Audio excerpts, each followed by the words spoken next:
고린도전서 15장 1절 이하의 말씀을 보겠습니다.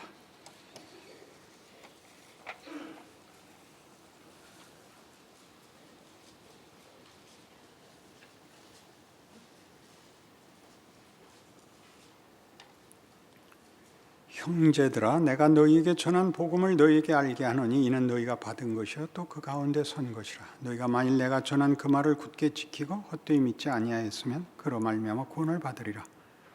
내가 받은 것을 먼저 너희에게 전하였노니 이는 성경대로 그리스도께서 우리 죄를 위하여 죽으시고 장사 지낸 바 되셨다가 성경대로 사흘 만에 다시 살아나사 게바에게 보이시고 후에 12제자에게와 그 후에 500여 형제에게 일시에 보이셨나니 그 중에 지금까지 대다수는 살아있고 어떤 사람은 잠들었으며 그 후에 야고보에게 보이셨으며 그 후에 모든 사도에게와 맨 나중에 만삭되지 못하여 난 자 같은 내게도 보이셨느니라.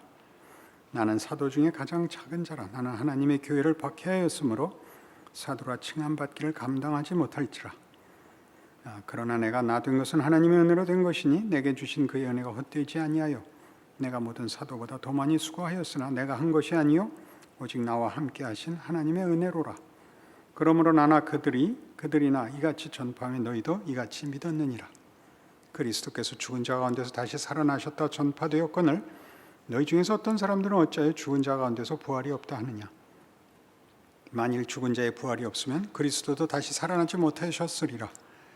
그리스도께서 만일 다시 살아나지 못하셨으면 우리가 전파하는 것도 헛것이요 또 너희 믿음도 헛것이며 또 우리가 하나님의 거짓 증언으로 발견되리니 우리가 하나님이 그리스도를 다시 살리셨다고 증언하였습니다. 만일 죽은 자가 다시 살아나는 일이 없으면 하나님이 그리스도를 다시 살리지 아니하셨으리라. 만일 죽은 자가 다시 살아나는 일이 없으면 그리스도도 다시 살아나신 일이 없었을 터이요 그리스도께서 다시 살아나신 일이 없으면 너희의 믿음도 헛되고 너희가 여전히 죄 가운데 있을 것이요 또한 그리스도 안에서 잠자는 자도 망하였으리니 만일 그리스도 안에서 우리가 바라는 것이 다만 이 세상의 삶뿐이면 모든 사람 가운데 우리가 더욱 불쌍한 자이리라. 부활에 관한 사도 바울의 역설입니다. 부활이 있다. 그리스도께서 성경대로 죽으시고 살아나셨으며 우리 모든 성도들이 다시 살아날 것이라. 우리가 살아나지 않는다면 그리스도께서 부활하신 것도 헛일이 되고 우리를 살리기 위하여 그리스도께서 다시 살리셨으므로 우리가 다시 살아날 것이라. 그것이 우리의 운명이라 라고 얘기합니다. 종말론적인 선언이죠. 우리 앞에 있었던 사랑 얘기에서나 은사 이야기에서 그것이 종말론으로 가는 이유입니다.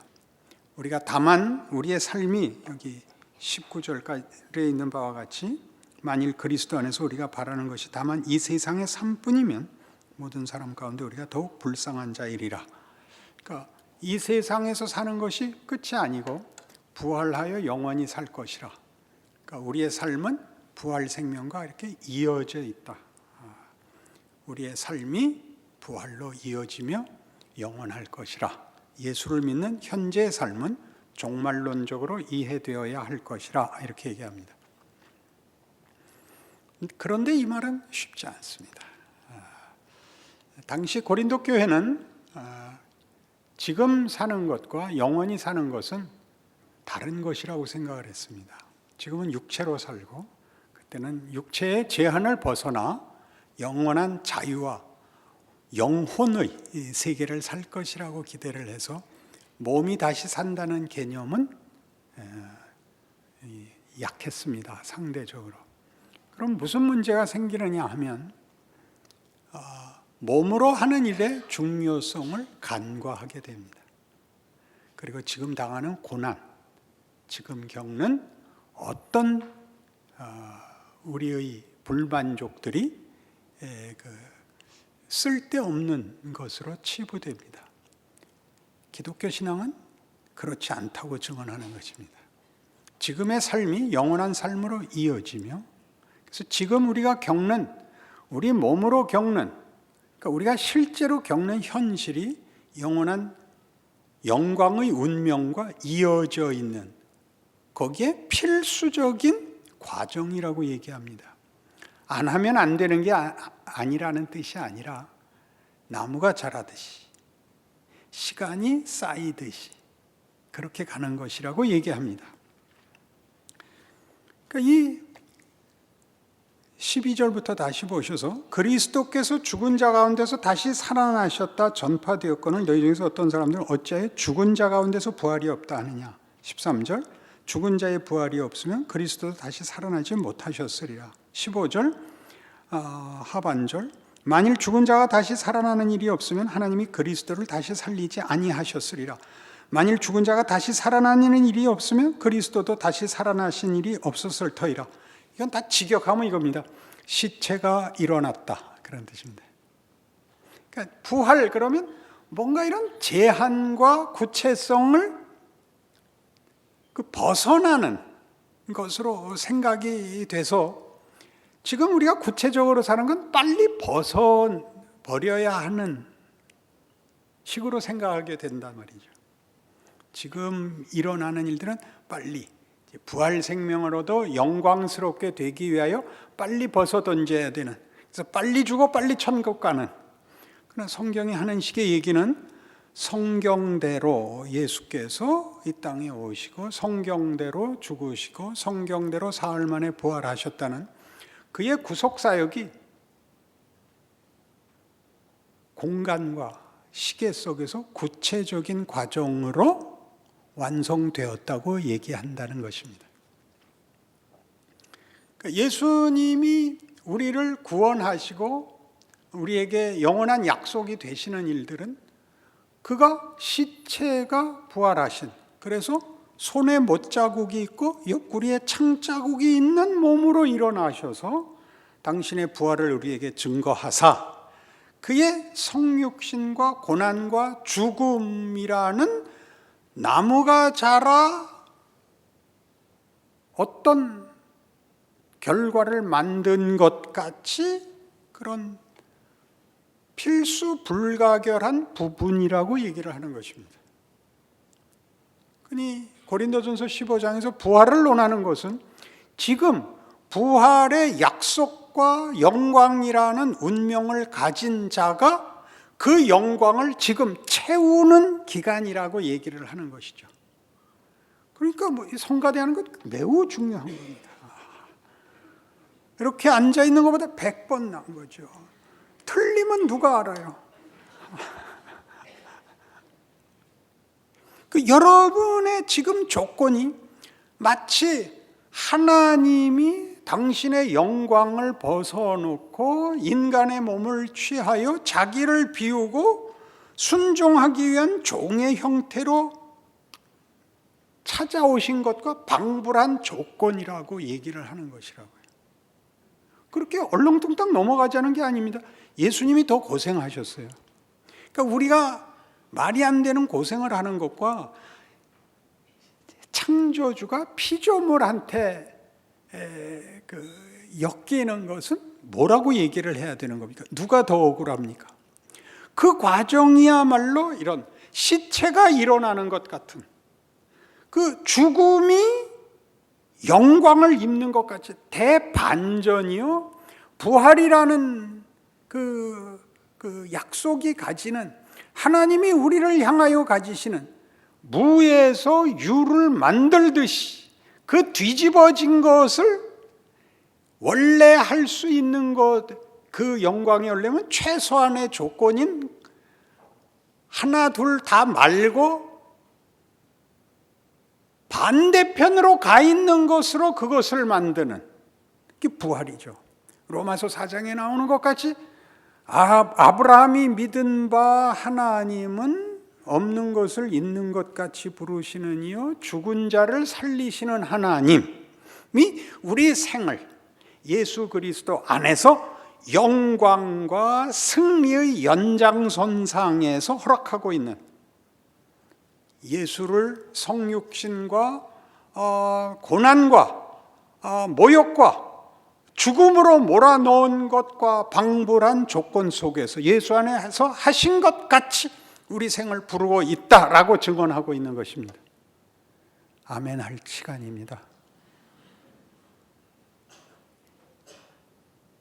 우리의 모든 불만이 우리의 모든 한탄이, 우리의 원망이 실상 무슨 조건인가를 알아라. 그렇게 얘기하는 것이죠.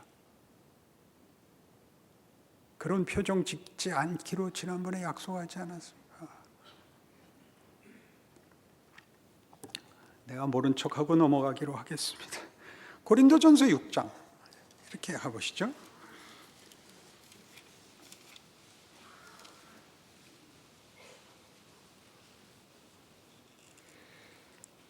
6장 12절 모든 것이 내게 가나 다 유익한 것이 아니요 모든 것이 내게 가나 내가 무엇에든지 얽매이지 아니하리라.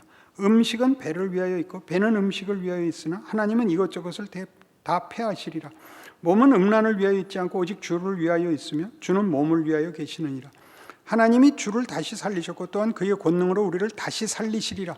너희 몸이 그리스도와 지체인 줄 알지 못하느냐? 내가 그리스도의 지체를 가지고 창녀의 지체를 만들겠느냐? 결코 그럴 수 없느니라. 창녀와 합하는 자는 그와 한 몸인 줄 알지 못하느냐? 일렀을 때 둘이 한 육체가 된다 하셨나니 주와 합하는 자는 한 영이니라. 음행을 펴라. 사람이 범하는 죄마다 몸 밖에 있거니와 음행하는 자는 자기 몸에 죄를 범하느니라. 너희 몸은 너희가 하나님께로부터 받은 바 너희 가운데 계신 성령의 전인 줄 알지 못하느냐? 너희는 너희 자신의 것이 아니라 값으로 산 것이 되었으니 그런즉 너희 몸으로 하나님께 영광을 돌리라. 음식을 먹으면 맛, 식욕을 채우기 위하여 먹는 것이 아니라 이 몸이 활성화되어 하나님의 사람으로 살 동력을 주기 위하여 먹는 것이라. 내가 하는 모든 일은 하나님께서 나를 영광으로 부르고 복 주시는 과정으로서 주신 기회요 시간이다. 그러니까 네 몸을 네 마음대로 쓰지 마라. 이렇게 나오는 겁니다. 다만 도덕에 붙잡히는 것이 다가 아니라 명분에 붙잡히는 것이 다가 아니라 입 바른 소리 하는 게 아니라 그렇게 하셔야 됩니다. 몸으로 한 것만 자기가 한 것입니다. 자기에게 누적된 것입니다. 그 음식점에 갔더니 메뉴판을 실물 사진으로 뽑아서 어느 음식을 보시겠습니까? 이렇게 물어보면 되겠습니까? 어느 음식을 먹겠습니다. 그래야 되는 거 아닙니까? 사진 찍어놓고 메뉴판 보고 나올 수는 없는 거 아닙니까? 음식을 먹어야죠. 성경이 우리에게 밝히 말하는 것은 우리 몸으로 살아내지 않는 것은 거짓말이라는 겁니다.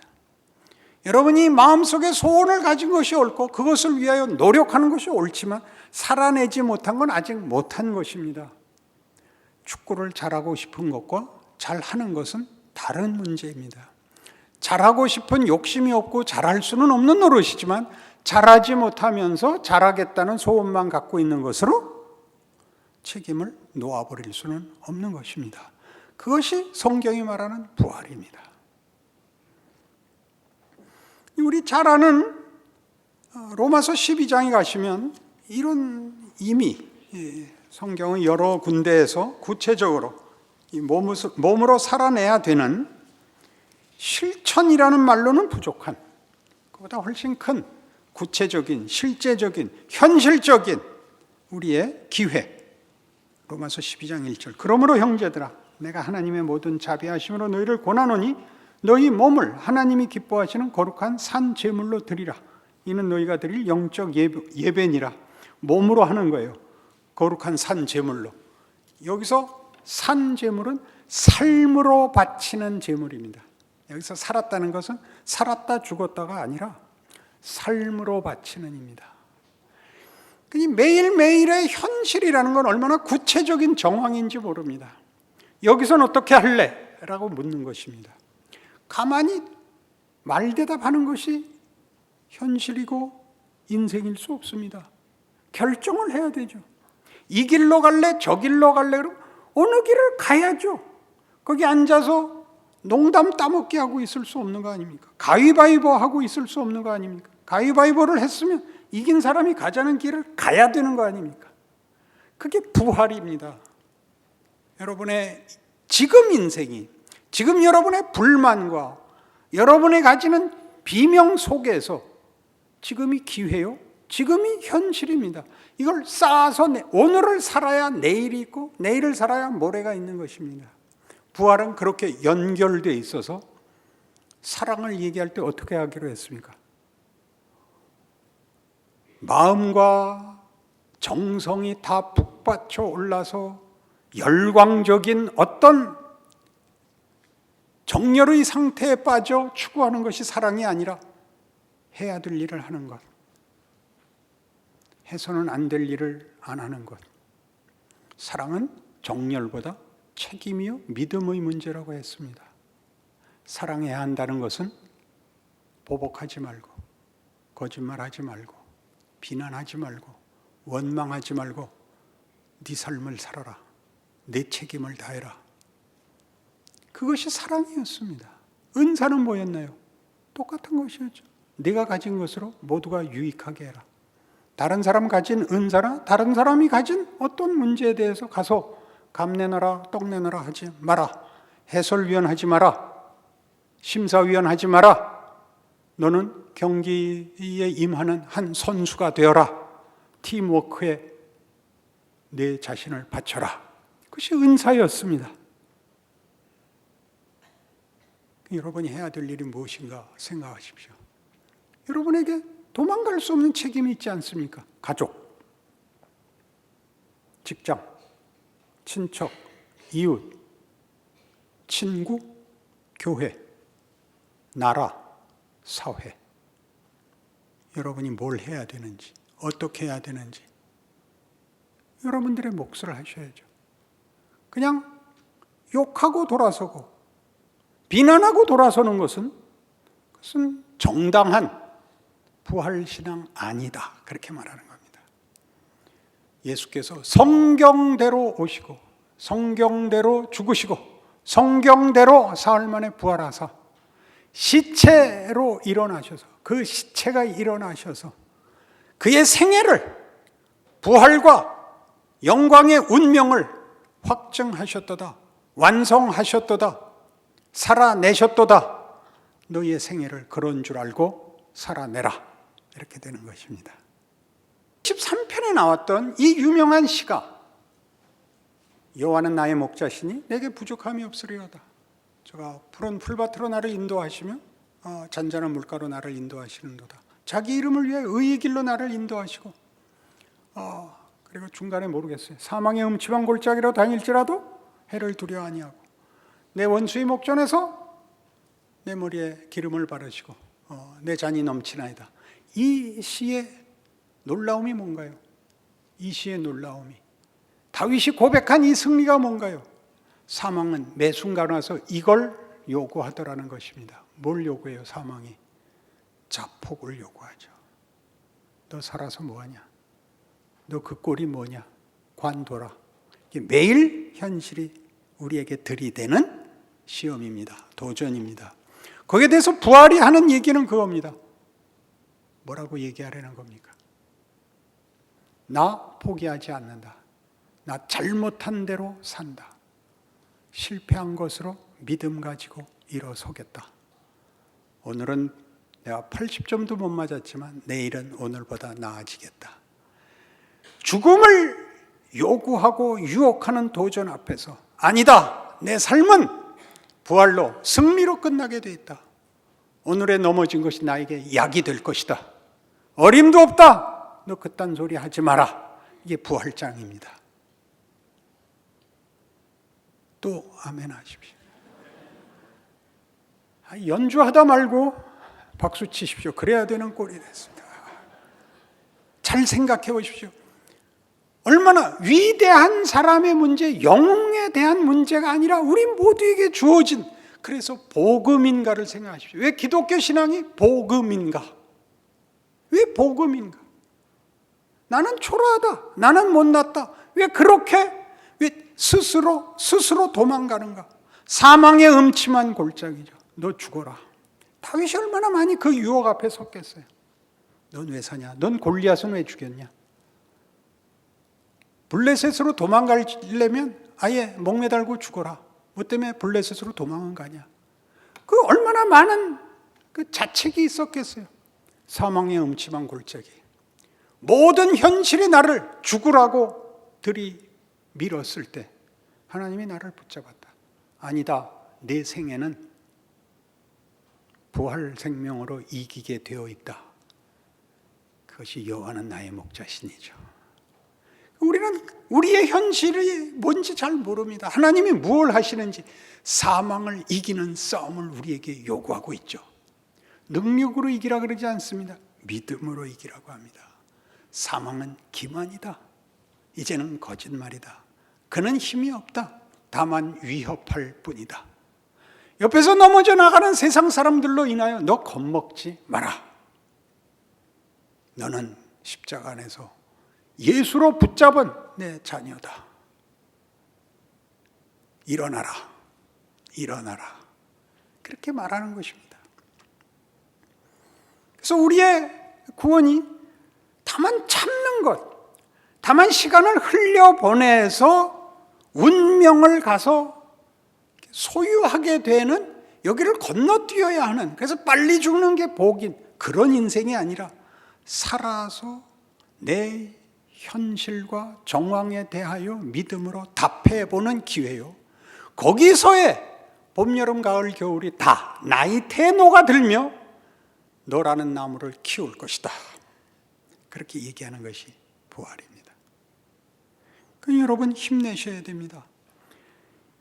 에베소서 4장에 의하면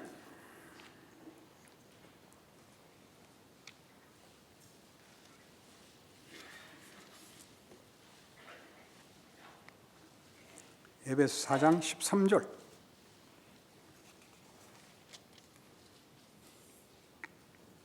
우리가 다 하나님의 아들을 믿는 것과 아는 일에 하나가 되어 온전한 사람을 이루어 그리스도의 장성한 분량이 충만한 데까지 이르리니 이는 우리가 이제부터 어린아이가 되지 아니하여 사람의 속임수와 간사한 유혹에 빠져 온갖 교훈의 풍제에 밀려 요동하지 않게 하려 함이라. 오직 사랑 안에서 참된 것을 하여 범사에 그에게까지 자랄지라. 그는 머리니 곧 그리스도라 하는 말이 나옵니다. 잘하십시오. 중간이 비면 안 됩니다. 건너뛰지 마십시오. 세상이 뭐라 그런다고요? 어떤 환상으로, 어떤 마술로, 어떤 주문으로 삶을 건너뛰게 만들 수 있다라고 얘기하는 모든 것에 흔들리지 말라는 것입니다. 너는 뭔가 잘못했기 때문에 이 일이 벌어지고 있다는 거죠. 밴드 오브 브라더스라는 미국 드라마를 보시면 그 2차 대전 중에 미 백일 공수 여단의 이지중대 이야기입니다. 중대 병력이라는 건 200명 정도의 병력인데 노르망디부터 해서 베를린까지 전 전투에 참여한 놀라운 부대고 나중에 그 병력의 65%를 잃은 전상자가 그렇게 많이 나온 부대인데 훈련 과정이 혹독했습니다.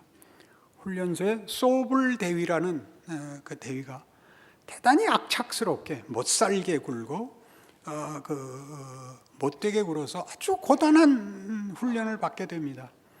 하루는 커레히라는 그 산등성에 구보를 하면서 왕복 10km의 산등성이입니다. 그러니까 평지가 아니니까 대단히 바쁘죠. 30분 안에 그 10km를 뛰어갔다 오도록 명령을 받습니다. 허파가 터지는 일입니다. 그러니까 구보를 하면서 나중에 정말 그 소불이 미워져 가지고 한 녀석이 그럽니다. 왜 소불 대위는 우리 중대를 미워하는가? 그러니까 그 소대장이 대답합니다. 이지 중대를 미워하는 게 아니라 널 미워하는 거야. 내가 안 웃을 줄 알았습니다. 그게 무슨 정답이겠어요? 그러나 그 고됨을 이기는 유머죠. 유머란 해결할 수 없는 것을 감수하는 방법입니다. 인상을 써서 감수하는 것이 아니라 웃음으로 감수하는 거죠. 웃는 건 밤낮 유쾌한 것만의 일이 아닙니다. 웃을 수 있다는 건 우는 것만큼이나 실력이 있어야 됩니다. 예수를 믿으면 믿음이 있어야 되는 것입니다. 그리고 그 믿음은 종종 우리를 배신하는 것 같고 우리에게 믿음이라는 단어가 나중엔 원망스럽습니다. 그게 없으면 핑계를 댈 수 있는데 하나님 이렇고 이런데 말이 됩니까? 믿음을 가지랬잖아. 이렇게 말이 돌아오면 할 말이 없는 겁니다. 하나님은 나만 미워하시는군요. 그렇게 얘기하는 게 믿음입니다. 거기서 벗어나 계시는 분들이 있습니까? 하나님은 나만 미워하는 것 같아. 그 미움이나 사랑이나 손 안팎입니다. 하나님이 우리 스스로 하나님의 영광된 목적에 우리가 자발적으로 참여하기를 바라시는 것입니다. 내가 했어. 내가 걸어온 길이야. 그게 내 인생이야. 나는 마취당해서 끌려오지 않았어. 나는 속이고 슬쩍 넘어왔어. 그런 얘기 없는 진지한 인생을 하나님이 요구하시기 때문에 고단한 겁니다. 진지한 것이죠. 타협 없는 하나님의 성실하심입니다. 그러니 모두 자신의 인생을 복받은 줄 아시고 각자가 누리시는, 만드시는 하나님의 창조와 부활에 참여하셔서 그 진지한 승리와 기쁨을 여러분 인생 속에 담아내는 그 간증과 감격과 감사가 있으시기를 바랍니다. 기도하십시다. 하나님 아버지 은혜를 감사합니다. 우리 현실이 하나님의 진정성을 증언하고 있습니다. 사망이 우리를 매일 위협하는 것은 우리가 하나님의 자녀이기 때문에 저들이 와서 그리도 못 살게 구는 것입니다. 그리고 우리가 매일 이기는 것은 우리는 포기하지만 하나님은 포기하시지 않기 때문입니다. 예수 안에서의 승리를 방해할 수 있는 것은 아무것도 없습니다. 그러니 이 저녁부터는 우리도 힘을 내서 우리의 부활 생명과 영광과 약속된 승리를 누리는 자 되게 하옵소서. 참여하는 자 되게 하옵소서.